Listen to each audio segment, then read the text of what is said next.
The issue of state honors for the late President Ferdinand Marcos continues to hover over the Aquino administration, even after President Noynoy Aquino himself ruled out funeral honors for the late dictator.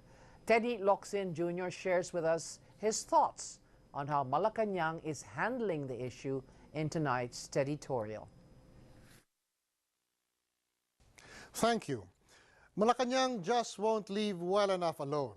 It had to answer the young Marcos on the issue of his father's state honors as a former president. Why not let the Marcoses speak their piece? Malacanang has said enough that it is still wiping off its face.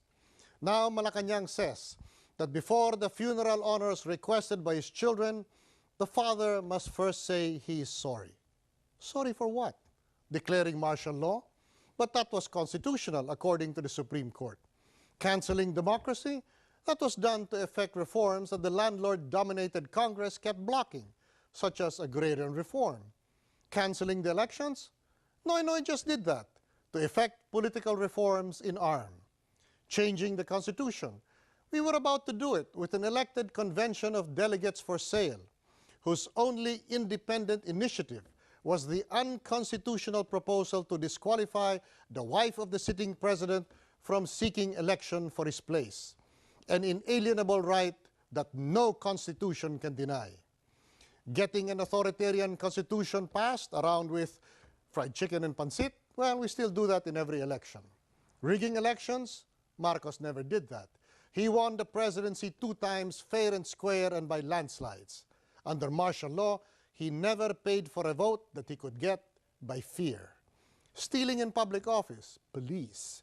Post-EDSA presidents make him an amateur by comparison. Pray then, for what must Marcos apologize? The many extrajudicial murders during martial law? But there have been many more murders since. And pray tell, how shall a dead man apologize? Death erases crime, which hasn't even been proved in this case.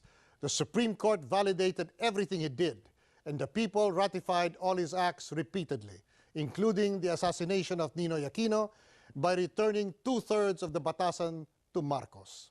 And finally, do we now visit the sins of the father on the children and smear the blood on his hands on their faces? They are Ilocanos, not Jews. By what principle of law or notion of decency do we demand an apology from a dead man we dared not call to account when he lived?